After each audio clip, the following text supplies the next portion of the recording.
Good morning students. देखो बेटा, हमारा 13.3 एक्सरसाइज चल रहा था। कल हमने 13.3 एक्सरसाइज के 3 क्वेश्चन कर लिए थे, ठीक है। तो इसमें से जो इम्पोर्टेंट पार्ट है वो आपका स्लोप निकालना। स्लोप निकालने की हमारे को हर क्वेश्चन में जरूरत पड़ेगी इसमें, ठीक है। अब यहाँ से लगभग सभी क्वेश्चन में हमारे को स्लोप निकालने की जरूरत पड़ेगी। इसके अलावा आपको परपेंडिकुलर और पैरेलल की कंडीशन हमेशा दिमाग में रहनी चाहिए कि पैरेलल अगर दो लाइन है तो क्या कंडीशन होती है कि दोनों स्लोप इक्वल होती है, ठीक है। और परपेंडिकुलर अगर दो लाइन है तो इसका मतलब m1 = या m2 = -1/m1, ठीक है। ये परपेंडिकुलर होने की कंडीशन, ये पैरेलल होने की कंडीशन। इसके अलावा पैरेलल में क्या होता है कि x और y के जो कोएफिशिएंट है, x और y के कोएफिशिएंट दोनों लाइन के, उनका रेशियो सेम रहता है, ठीक है। तो अब देखो यहां से क्वेश्चन फोर्थ वाला, find the distance of the point. अभी तो ये फॉर्मूले बेस्ड क्वेश्चन है आपका फोर्थ और फिफ्थ, तो इससे आगे हमारे क्वेश्चन चेंज होंगे। फोर्थ क्वेश्चन है find the distance of the point -1 from the line this. देखो लाइन की इक्वेशन है आपकी,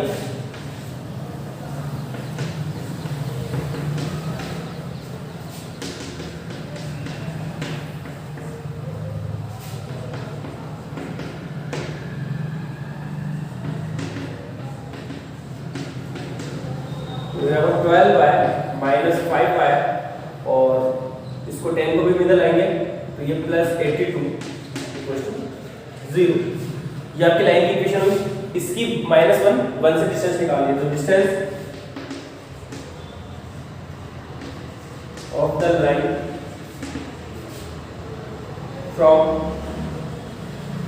-1 b = -1 और 1 को इस पे पास करना है, that is -1 - 5 1 +82 upon root of this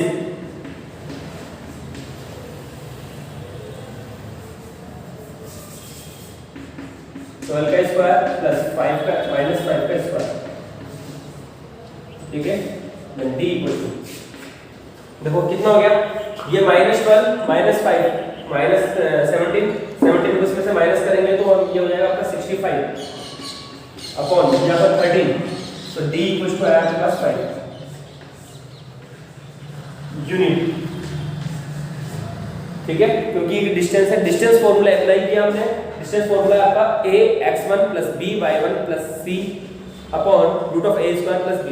distance formula आप डायरेक्ट अप्लाई कर सकते हो और ये आपका आंसर आ गया, ठीक है। Fifth question, find the point on the axis whose distance from the line this is 4 unit. इसका अपोजिट पूछा है आपके बाद, आपको पॉइंट निकालना है एक्स एक्सिस पर। और बिल्कुल ये सेम क्वेश्चन आपका मिसलेनियस में भी है, ध्यान रखना। मिसलेनियस में जब आएगा मैं नहीं बताऊंगा, मिसलेनियस का क्वेश्चन है आपका फोर्थ या फिफ्थ क्वेश्चन है आपका, सेम क्वेश्चन है, ठीक है। फोर्थ क्वेश्चन मिसलेनियस का फोर्थ क्वेश्चन बिल्कुल सेम क्वेश्चन है, तो वो आप खुद कर लेना।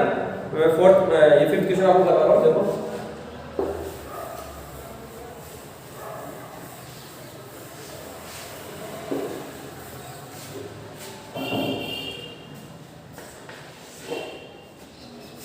लाइन है आपकी y/4 = 1। एक्स एक्सिस पे कोई पॉइंट है, तो एक्स एक्सिस पे अगर कोई पॉइंट होगा तो वो किस टाइप का होगा। एक्स एक्सिस पे पॉइंट हम एज्यूम कैसे करेंगे, हम a0, क्योंकि एक्स एक्सिस पे y कोऑर्डिनेट जो है आपका क्या रहेगा, 0 रहेगा। क्लियर है। तो let the point on the x axis b a0। Clear है बेटा। और इससे यहाँ इसकी डिस्टेंस 4 यूनिट है, तो डिस्टेंस निकाल लो इससे। इसको पहले सिंपल फॉर्म में कन्वर्ट कर देते हैं हम। ये 4x + 3y = 12, इक्वेशन 1। तो डिस्टेंस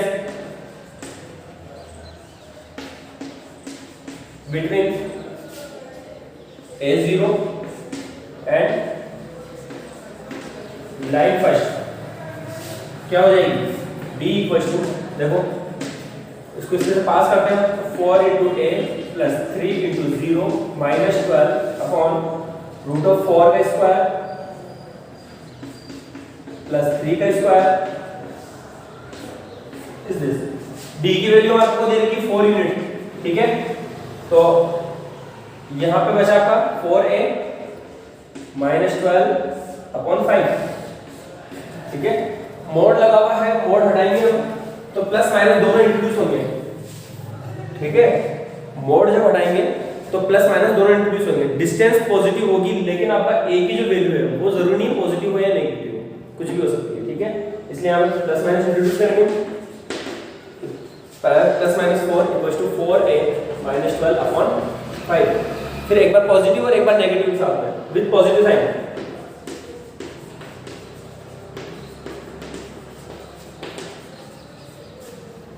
पॉजिटिव साइन का 20 equals to 4a minus 12 and 4a equals to 32, a equals to आपका 8 विद नेगेटिव साइन।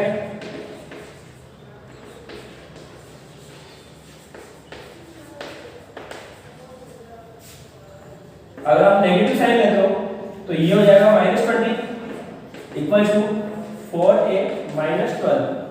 क्लियर है? तो 4a की वैल्यू होगी -8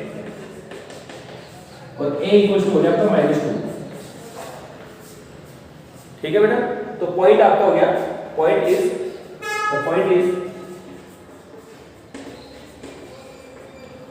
8,0 और -2,0, या तो 80 होगा या -20 होगा। क्लियर है? दोनों आंसर होंगे इसके। 6th क्वेश्चन देखो बेटा, find the distance between parallel lines. ये दो पैरेलल लाइंस हैं, इनके बीच की डिस्टेंस आपको फाइंड आउट करनी है, ठीक है। सीधा सीधा आइडेंटिटी लगाना आपको, c1 - c2 या c2 - c1 upon root of a² + b²।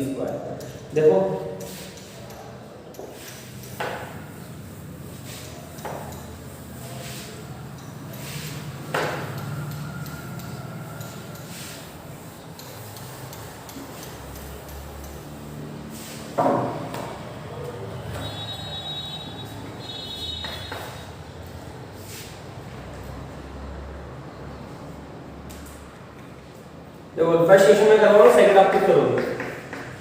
15x + 8y - 34 = 0, 15x + 8y + 31 = 0। देखो अगर दो लाइन पैरेलल है तो ये x और y के कोएफिशिएंट सेम होंगे। अगर नहीं है तो भी हम ऐसा कोई ना कोई नंबर होगा जिससे डिवाइड करने पर ये सेम हो जाएंगे।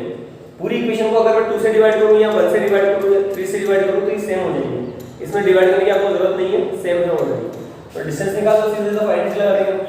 d इक्वल्स टू लिख दो आपने first second, distance between line first and second. d equals to देखो c2 - c1 यानी कि 31 -24, ठीक है, अपॉन रूट ऑफ दिस 15 का स्क्वायर प्लस 8 का स्क्वायर। d इक्वल्स टू हो गए 765 अपॉन 15 का स्क्वायर 225 प्लस 64।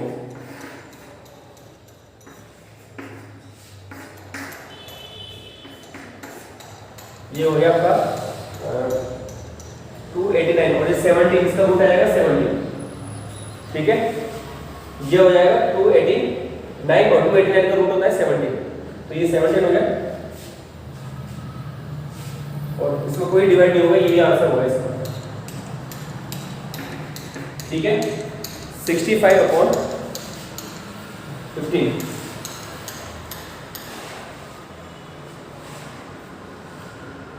65/17 यही आपका आंसर देगा इसका, ठीक है। चलो नेक्स्ट क्वेश्चन देखो, यहाँ से आपका मेन एक्सरसाइज स्टार्ट है। 7 क्वेश्चन है, अभी तक जितने भी क्वेश्चन थे फॉर्मूले बेस्ड क्वेश्चन थे, डायरेक्ट फॉर्मूले बेस्ड क्वेश्चन थे। अब देखो यहाँ से आपको डाटा कलेक्ट करने पड़ेंगे कुछ सोल्व करने के लिए। Find the equation of the line parallel to the line this and passing through the point -2, 3। क्या क्वेश्चन है आपका? देखो 7, एक लाइन दे रखी है आपको,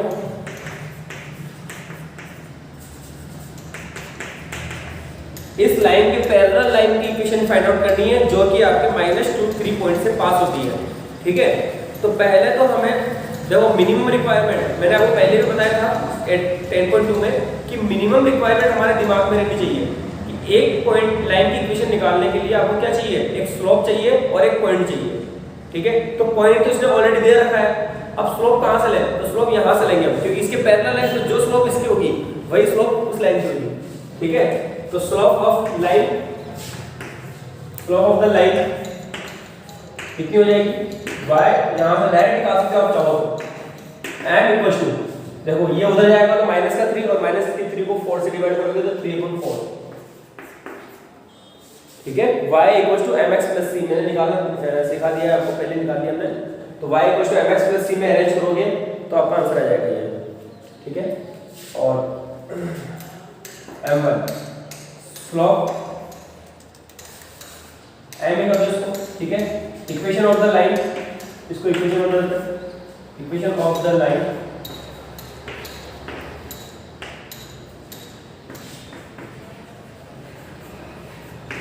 parallel to line first and passing through point क्या आपका -2 3, पासिंग फ्रॉम -2 3, क्या हो जाएगा वही y minus y1 equals to m x minus x1 x minus -2, बस ये अपन आंसर को खोल दो। तो 4 से मैंने मल्टीप्लाई किया तो 4my minus 12 equals to 3x plus 6, ये हो गया आपका 3x माइनस 4y, और इसको भी उधर दूंगा मैं तो प्लस 18 इक्वल्स टू 0। क्लियर है, यह आपकी लाइन की इक्वेशन। मैंने कहा था आपको पैरेलल और परपेंडिकुलर की कंडीशन आपको दिमाग में होनी चाहिए, जो स्लोप इसकी होगी वही स्लोप इसकी होनी चाहिए। देखो आपको यहाँ पे x और y के कोएफिशिएंट सेम आए कि नहीं आए, दोनों में सेम आ गए x और y के कोएफिशिएंट, तो पैरेलल लाइन है इसलिए सेम आया। तो हमें यही आपकी यहाँ से स्लोप लेनी है, उसी स्लोप को इस वाली लाइन के लिए यूज करना है, ठीक है। पॉइंट आपको दे रखा है। नेक्स्ट फाइंड द इक्वेशन, अब की बात परपेंडिकुलर की कंडीशन है बेटा। Find the equation of the line perpendicular to the line this having x intercept. आपको x इंटरसेप्ट दे रखा है, तो लाइन की इक्वेशन कौन सी अप्लाई करोगे आप, y equals to m x minus c, c आपको दे रखा है, m चाहिए, स्लोप चाहिए, तो इस वाली लाइन की स्लोप निकालोगे, ठीक है। ये खुद करोगे आप, इस वाली लाइन की स्लोप निकालोगे, परपेंडिकुलर की कंडीशन अप्लाई करके ये वाली लाइन की स्लोप आ जाएगी, m1 वहां से आ जाएगी, m2 यहाँ, इस m2 परपेंडिकुलर कंडीशन लगाने से आ जाएगी, ठीक है। आप खुद करोगे इसे। 9 find angle between the line this and this, दो लाइन के बीच के एंगल का फॉर्मूला, शायद ही मैंने लिखवाया नहीं आपको, तो पहले आ गए थे ये। तो दो लाइन के बीच के एंगल का फॉर्मूला क्या हो जाए,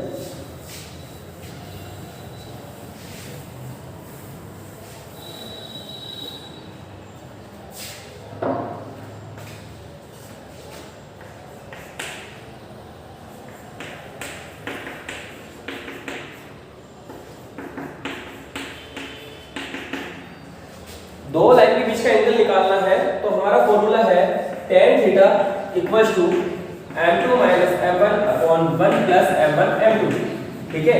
तो हमारे को स्लोप चाहिए, m1 और m2 चाहिए, तो यहां से स्लोप यहां हो गया, सो फर्स्ट ले लो, उसको सेकंड ले लो। स्लोप ऑफ लाइन फर्स्ट, इस फर्स्ट लाइन की स्लोप क्या होगी बेटा, ये √3 उधर जाएगा तो माइनस का √3 upon 1, that is m1 equals to minus √3। Slope of line second,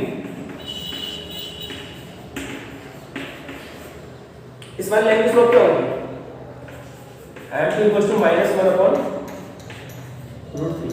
कैसे निकलेंगे, सबको वही करना है आपको, माइनस का a upon b, minus a upon b करते जाओ, आपका आंसर आता जाएगा, ठीक है। तो ये m2 आ गई, एंगल का फॉर्मूला लगाओ,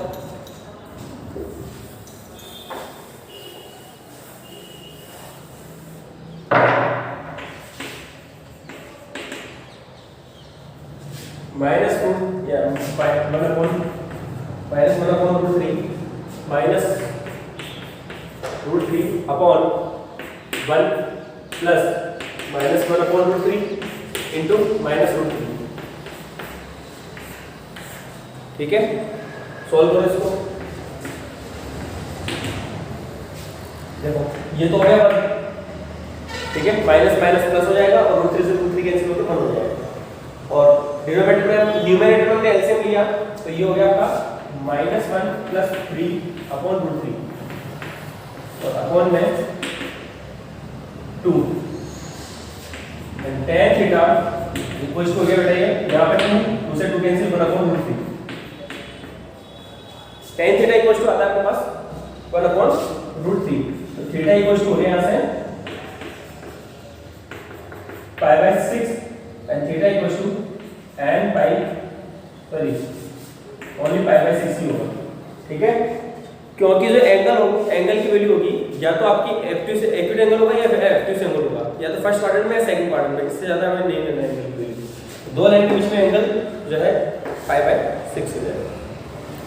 ठीक है, हो सकता है इसका आंसर आपका एक ये भी आ रहा हो, इसको माइनस में भी आ सकता है, यहाँ प्लस माइनस कर दो और tan 2π/3, तो यहाँ से आपका 2π/3 का आंसर है 2π/6 है।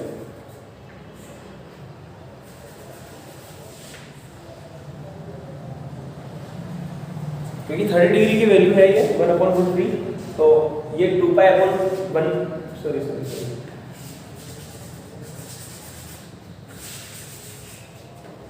डिग्री, तो ये हो जाएगा